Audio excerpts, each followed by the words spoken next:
Hello everyone! Dahil walang pasok ang mga kids, ayan, ipagluluto ko sila ng masarap na chicken pasta carbonara. Ang lahat po ng ingredients nating gagamitin, ilalagay ko na po sa screen. Keep on watching! Unang step na ginawa ko, iboboil muna natin yung ating chicken breast. Ayan, lulutuin muna natin yung chicken breast. Pagkatapos po nitong maluto guys, saka natin siya himay-himayin ng maliliit. Naglagay po ako ng kaunting asin para lumasa na po yung ating chicken. So pagkatapos nating pakuluan, ayan, himayin na natin, palamigin lang natin ng saglit. Medyo matrabaho pero masarap ito guys. Ayan, habang piniprepare natin yung iba pang sangkap, sinabay ko nang lutuin yung pasta. Ayan, magluluto na tayo ng sauce. Inuna ko na pong ilagay yung butter. Ilagay ko na po yung sibuyas.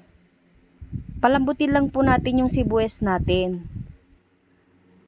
And then, pag medyo malambot na yung sibuyas natin, ilalagay ko na rin po yung bawang. Marami tayong nilagay na sibuyas. Ayan, lagay natin ang bawang.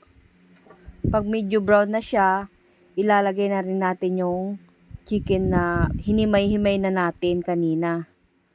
Ayan, medyo brown na po yung ating bawang. So, ilalagay ko na po yung ating hinimay na chicken. Ayan, yung paghimay po maliliit lang talaga siya. Yan, gisahin nating maigi. Bago sana matapos itong video na to guys, napasubscribe kita sa aking YouTube channel at nakapalo ka na rin dito sa aking FB page. Ayan, iisang name lang po yung gamit ko, James Cooking din po. Ayan, ilalagay na natin yung ating hotdog. Bali, chicken franks din po yung aking gamit. Naku guys, itong merienda na to talaga namang magugustuhan ng mga chikiting nyo. Ang sarap talaga nito guys. Ayan, sundan nyo lang po yung procedure ng pagluluto ko. Pero nasa sa inyo naman, iba't ibang klase tayo magluto ng carbonara.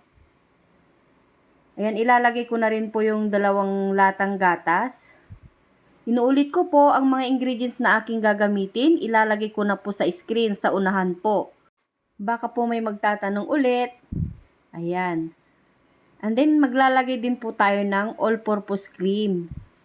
Yung mga ginamit po nating mga sangkap, hindi po yan mga sponsor.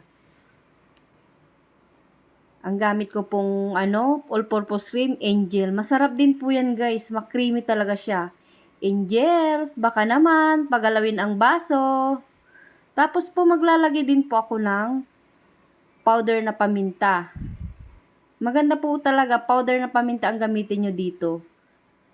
And then maglalagay din po tayo ng asin or salt.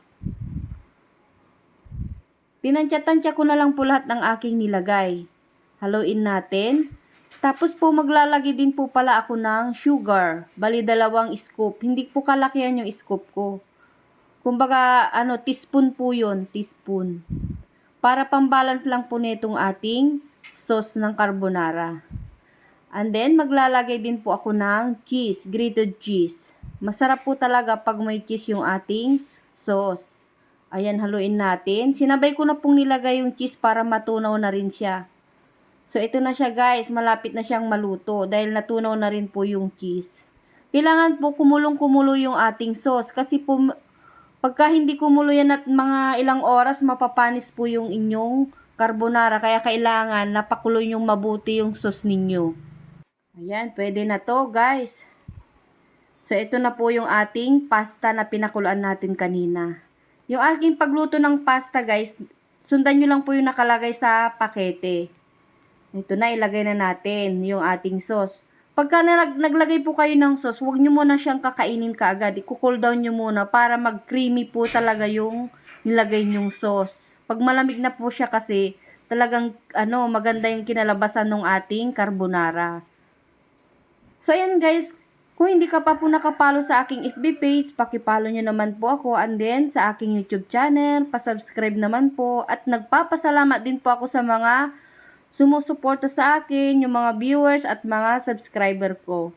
Ayan guys, tara na at magme-merienda na tayo. Masarap din partneran ito guys ng chicken fillet or chicken nuggets. Ayan, marami pong salamat sa inyong panonood. Sana nagustuhan niyo ulit ang ating video. Hanggang sa muli po. Bye! Happy cooking!